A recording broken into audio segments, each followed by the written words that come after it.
आइए देखें क्या है आज की खबरों में।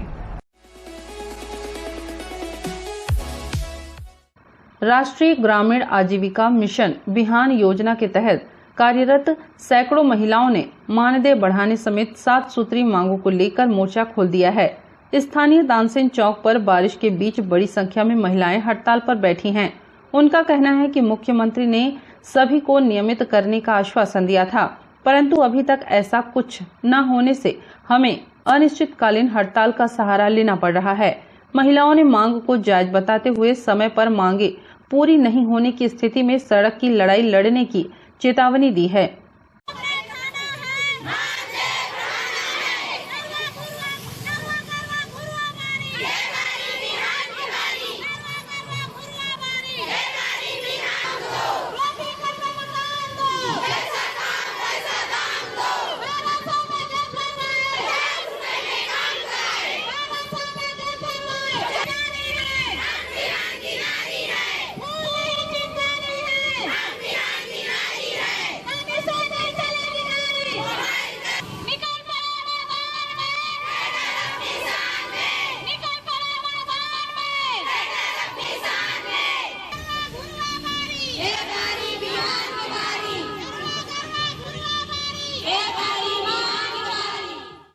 देखिए सर, इसमें 1500 रुपये बोले हैं देने के लिए, जो वो भी नियमित रूप से नहीं देते हैं। 6 महीना 8 महीना से देते हैं। तो अब जैसे कर रहे हैं इसलिए अब सरकार से उस टाइम बोले गए थे कि करेंगे नियमित, आप लोगों का मानदेय बढ़ाया जाएगा, कम से कम 1500 2000 2500 रुपये किया जाए करके, पर अभी तक कुछ सुनवाई नहीं हुआ है।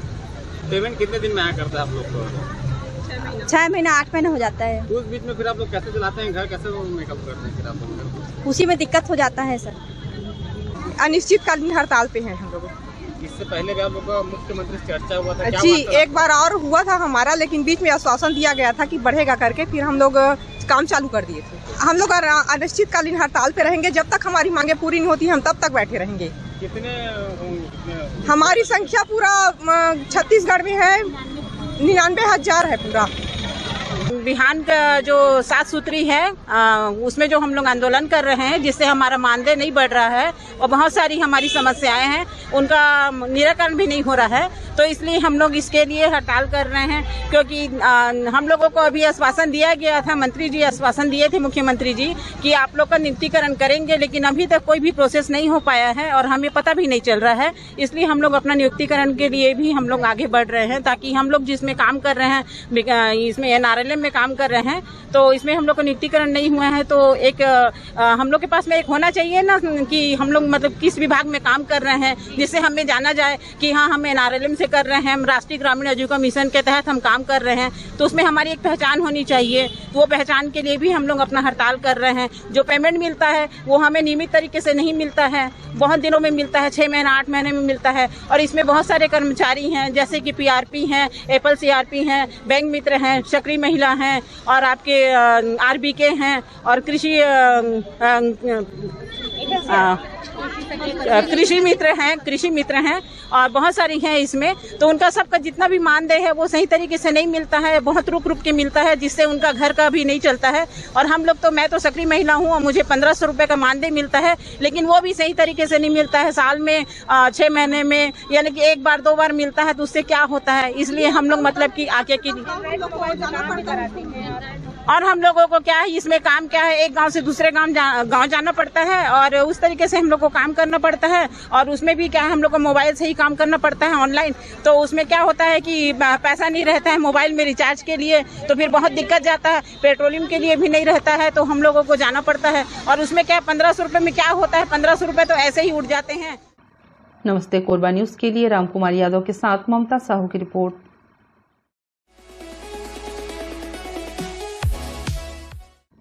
कांग्रेस नेता राहुल गांधी की सजा में सुप्रीम कोर्ट द्वारा रोक लगाए जाने के फैसले पर कोरबा के कांग्रेस नेताओं ने प्रसन्नता व्यक्त की है। उन्होंने कहा कि उच्चतम न्यायालय द्वारा संसद के बचे हुए सत्र में राहुल गांधी को भाग लिए जाने की सहमति देना सराहनीय कदम है।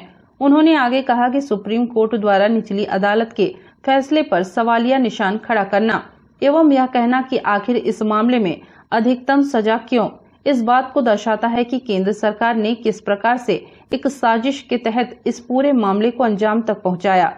केंद्र की मोदी सरकार साजिश का ताना बाना बुनकर राहुल गांधी की आवाज को दबाना चाहती है, जिसे देश की शीर्ष अदालत ने विफल कर दिया।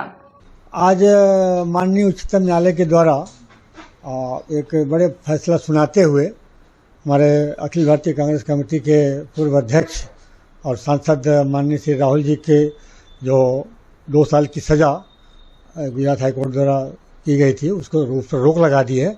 तो ये राहुल जी को न्याय मिला है ऐसा हम मानते हैं और ये सच्चाई और न्याय की जीत है। और साथ ही माननीय राहुल जी की जो सांसदी बहाली के लिए रास्ता भी साफ हुआ है। हम सभी कांग्रेस जन इस फैसले से अत्यंत हर्षित हैं और एक दूसरे को हम बधाई भी देते हैं और पूरे प्रदेश में देश में सभी कांग्रेस जनों में हर्ष व्याप्त है। आज जैसे माननीय उच्चतम न्यायालय द्वारा जो बड़ा फैसला आया है हमारे अखिल भारतीय कांग्रेस कमेटी के जो पूर्व अध्यक्ष थे उनके संबंध में, जो कि राहुल गांधी का इसमें बड़ा जीत हुआ है। जो पूर्व में गुजरात हाई कोर्ट द्वारा उनको 2 साल की सजा सुनाई गई थी, जिस पर रोक लगाते हुए बहाल किया गया है और उसके पक्ष में आया है और यह सच्चाई और न्याय की जीत है, जो आज पूरा कांग्रेस जनों में एक हर्ष व्याप्त हुआ है और खुशी का माहौल है और ये निश्चित ही राहुल गांधी जी के लिए एक बहुत बड़ी सच्चाई और न्याय की जीत है। माननीय सुप्रीम कोर्ट ने जो निर्णय दिया है स्वागत है। निश्चित तौर पर सत्य हताश हो सकता है, सत्य पराजित नहीं होता और इस निर्णय ने बता दिया कि सत्य संयम रखे, पेशेंस रखे तो निश्चित जीत हमेशा होती है। और राहुल गांधी जी ने जो अपना संयम धैर्य रखकर और माननीय सुप्रीम कोर्ट के निर्णय का इंतजार किया, निश्चित ही बहुत अच्छी बात है। और जिस तरह से राहुल गांधी जी को परेशान करने का प्रयास किया गया, ये सब बातें लोगों ने समझी है। निश्चित तौर पर हम स्वागत करते हैं ऐसे निर्णय का और इस सरकार में अपनी दमदार आवाज़ के साथ संसद में फिर से लोगों की समस्याओं को उठाने के लिए राहुल गांधी जी को अवसर मिला है। हम पुनः बहुत बहुत धन्यवाद देते हैं। माननीय सर्वोच्च न्यायालय ने जो आज फैसला दिया है, इस फैसले का बेसब्री से पूरे देश को और कांग्रेसियों को सबको इंतजार था और मैं तो शुरू से इस विषय पर जो है अपना ओपिनियन दे चुका था कि राहुल गांधी के साथ जो है जो फैसले हुए हैं उनके विरुद्ध में वह एक तरह से जो है न्याय नहीं हुआ था। आज जो है सर्वोच्च न्यायालय ने उनके साथ न्याय किया है।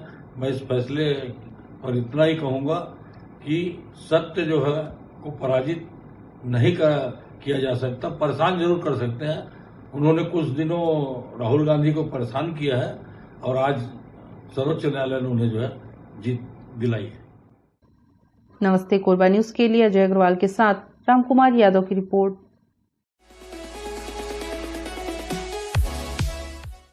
प्राकृतिक संपदा को संपुष्ट करने व पर्यावरण संरक्षण के लिए आयुर्वेद मनीषी आचार्य बालकृष्ण के जन्म दिवस को जड़ी बूटी दिवस के रूप में मनाते हुए पतंजलि युवा भारत के राज्य कार्यकारिणी सदस्य संजय कुलवंशी के मुख्य आतिथ्य में पतंजलि योगपीठ हरिद्वार के आजीवन सदस्य वैद्य डॉक्टर नागेंद्र नारायण शर्मा की अध्यक्षता में पतंजलि युवा भारत के कोरबा जिला प्रभारी विनोद गुप्ता, उपाध्यक्ष नेत्र नंदन साहू, कोषाध्यक्ष इंद्र नारायण, योग शिक्षक धर्मेंद्र सिंह यादव के विशिष्ट आतिथ्य में एवं श्री शिव औषधालय की संचालिका श्रीमती प्रतिभा शर्मा की विशेष उपस्थिति में पतंजलि चिकित्सालय निहारिका द्वारा 5000 से अधिक जड़ी बूटी एवं औषधीय पौधों का निःशुल्क वितरण पतंजलि चिकित्सालय में शुक्रवार को प्रातः 11 बजे से शाम 5 बजे तक किया गया।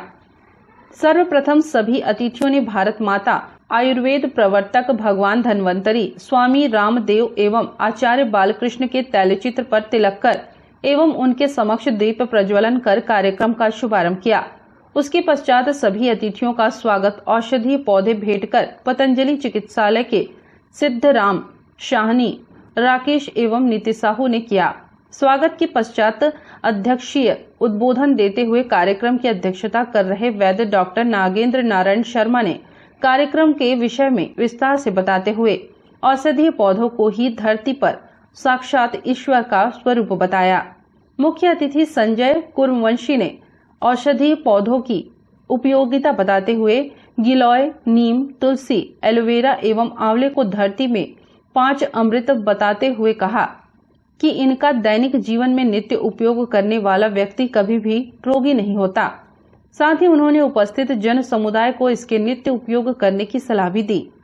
उन्होंने पतंजलि चिकित्सालय के संचालक डॉक्टर नागेंद्र नारायण शर्मा के नेतृत्व में इस निःशुल्क जड़ी बूटी वितरण के कार्य को परोपकारी एवं पुण्यकारी बताते हुए उन्हें इस पुण्य कार्य में बुलाने के लिए आभार प्रकट किया एवं अपने हाथों से औषधीय पौधों का वितरण जन समुदाय में किया। आज आचार्य पतंजलि योग पीठ के संस्थापक आचार्य बालकृष्ण जी के जन्म दिवस को हम पूरे भारतवर्ष में जड़ी बूटी दिवस के रूप में मनाते हैं, जिसमें सदुद्देश्य ये रहता है कि प्राकृतिक संपदा को संरक्षित करना है और पर्यावरण को संरक्षित करना है। इस उद्देश्य को लेकर औषधीय जड़ी बूटी का हम वितरण कर रहे हैं। यहाँ पर 20 से अधिक प्रजाति के औषधीय पौधों का वितरण, कम से कम 5000 औषधीय पौधों का वितरण हमारे द्वारा किया जा रहा है। न केवल वितरण किया जा रहा है बल्कि उसके प्रयोज्य अंगों को किस तरह से हम उपयोग करें और किस तरह से उसमें क्या क्या चीज़ में लाभ आपको मिलेगा और किस तरह से उसका हम संरक्षण कर सकते हैं, इसके बारे में भी विस्तार से हमारे द्वारा जानकारी दी जा रही है। साथ ही बालकृष्ण जी के उज्ज्वल भविष्य के लिए, दीर्घायु के लिए कामना भी हम लोग कर रहे हैं। नमस्ते कोरबा न्यूज के लिए अजय अग्रवाल के साथ संतोष अग्रवाल की रिपोर्ट। बुलेटिन में वक्त है एक छोटे से ब्रेक का, मिलते हैं ब्रेक के बाद। हमें जानकारी मिली है कि कुछ लोग नमस्ते कोरबा समाचार में खबर चलाने के नाम से पैसों की उगाही कर रहे हैं। आप सभी से अनुरोध है कि खबर चलाने के नाम से अगर कोई आपसे पैसों की मांग करता है तो आप अपने संबंधित थाना क्षेत्र में उस व्यक्ति की शिकायत करें। इसके साथ ही आप हमसे नीचे दिए गए नंबरों पर संपर्क करें। हम निष्पक्ष पत्रकारिता करते हैं। हम अपने कार्य को व्यवसाय की श्रेणी में नहीं रखते। संपर्क करें 7000314479 9827107490।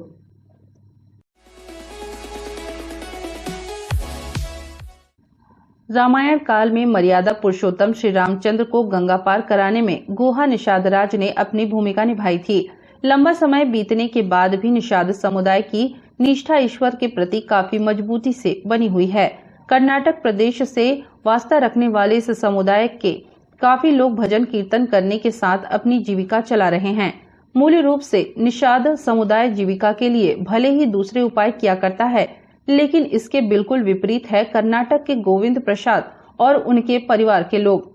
पिछले कई दशक से रामायण के पात्र में खुद को प्रस्तुत करने के साथ धार्मिक गायन करते हुए लोगों तक अपनी पहुंच बनाए हुए हैं। छत्तीसगढ़ से इनका संपर्क 40 वर्षों से बना हुआ है। सावन के महीने में यह समूह एक बार फिर कोरबा में उपस्थित है।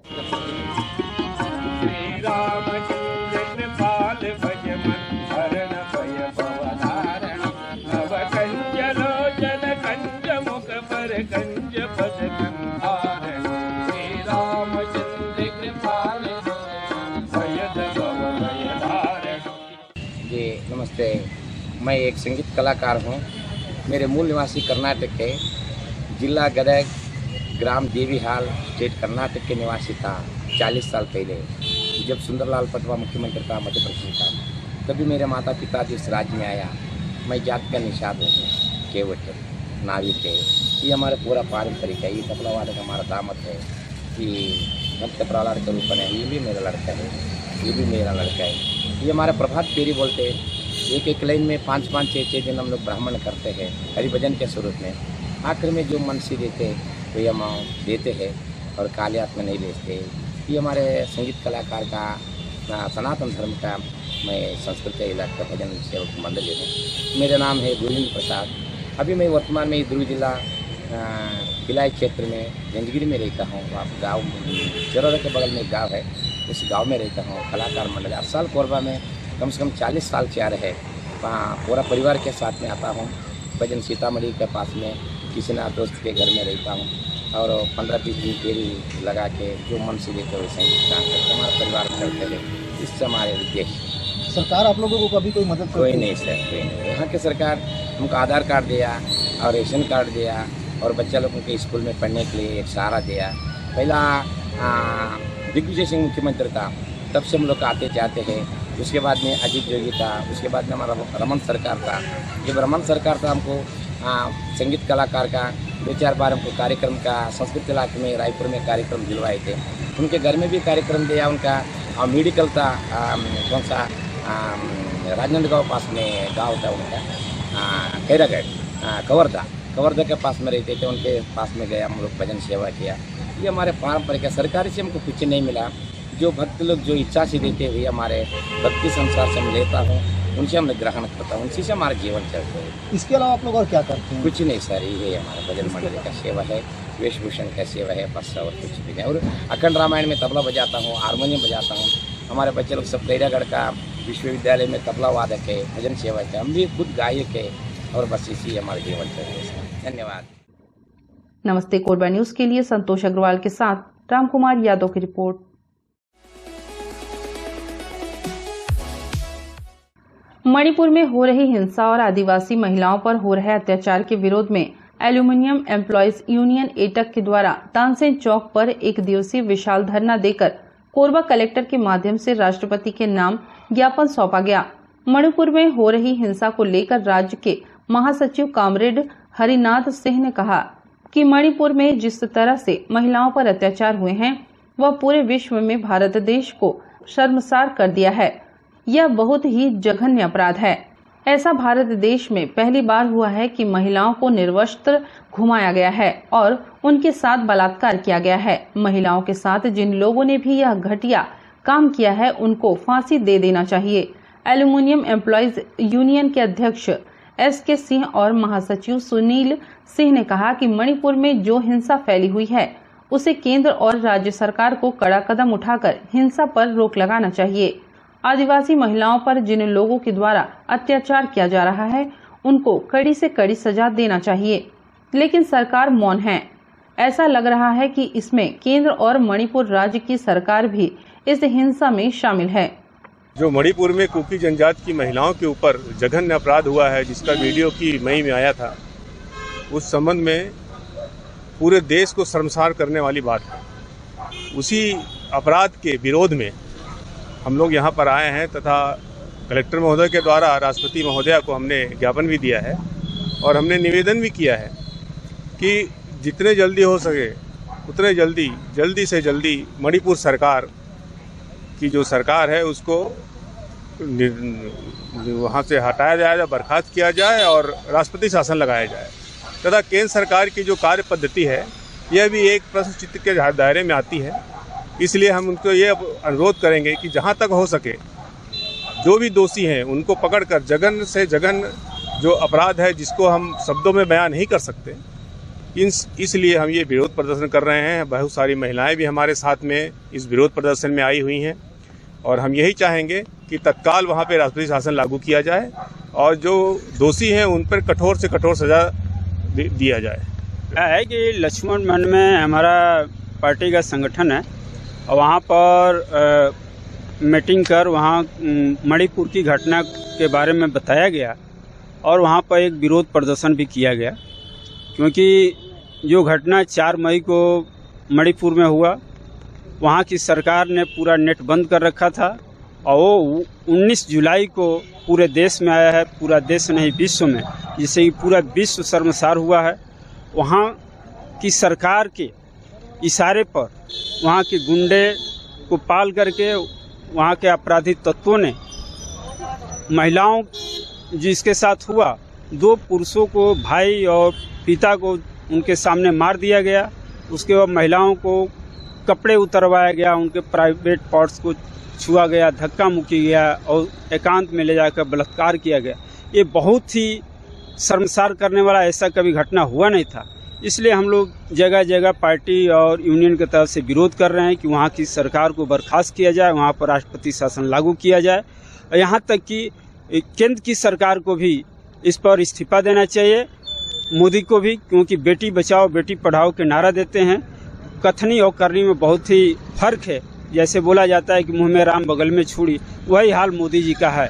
तो ये हम विरोध करने आए हैं और विरोध के माध्यम से हम चाहेंगे कि वहाँ राष्ट्रपति शासन हो और जो लोग भी गलत किए हैं उनके ऊपर सख्त से सख्त कार्रवाई की जाए। ये मांग नहीं है हमारा, ये केंद्र सरकार से राष्ट्रपति महोदय जी को आज हमने ज्ञापन सौंपा है और यह ज्ञापन मणिपुर में जो हो रही हिंसा और वहाँ पे जो आदिवासी हैं उन पे हो रहे हमले के विरोध में और उन पे जो वहाँ की जो महिलाएं हैं उन पे हो रहे जघन्य अत्याचार के खिलाफ में हमने आज ये धरना प्रदर्शन किया है और राष्ट्रपति महोदय जी से कलेक्टर के माध्यम से हमने ज्ञापन सौंपा है और उस ज्ञापन में हमने हमारा मांग रखा है कि वहाँ पर हिंसा रोका जाए पूरी फोर्स के साथ और वहाँ के सरकार को बर्खास्त कर राष्ट्रपति शासन लागू किया जाए। नमस्ते कोरबा न्यूज के लिए संतोष अग्रवाल के साथ रामकुमार यादव की रिपोर्ट।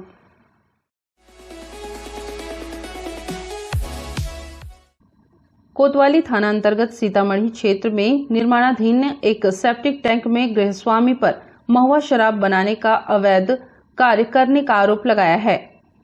बताया जा रहा है कि निर्माणाधीन सेप्टिक टैंक को सुरक्षित मानकर उसमें महुआ शराब बनाने की प्रक्रिया चल रही थी। महुआ लाहन निकालने 10 फीट गहरे टैंक में उतरा 30 वर्षीय नरेंद्र कुमार सहित बेहोश हो गया। यह जानकारी मिलने पर मान गुड्डू और बिहारी यादव भी बारी बारी से टैंक में उतरे, लेकिन वह दोनों भी बेहोश हो गए। इससे बस्ती में हल्ला मच गया। स्थानीय लोगों ने किसी तरह तीनों को टैंक से बाहर निकालकर चिकित्सक के पास ले गए।